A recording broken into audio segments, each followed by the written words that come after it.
কিনলেন গো? কত দিয়ে কিনলেন? 80,000 এক জোড়া।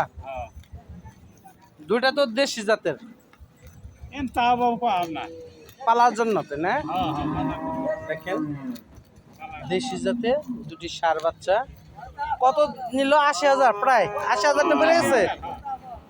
80,000 টাকা পড়ে গেছে। দেখেন গরুগুলো মাশাআল্লাহ খাইয়া আছে, মানে প্রচুর পরিমাণ খাইতে পারে। এই যে দেখেন এই এক জোড়া, টোটাল এক জোড়া গরু কিনে নিলেন পালার জন্য 80,000 টাকা।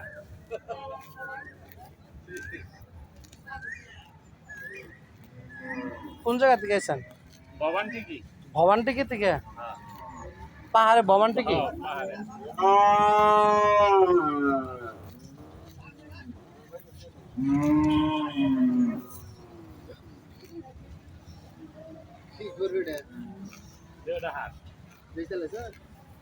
কিনে নিলাম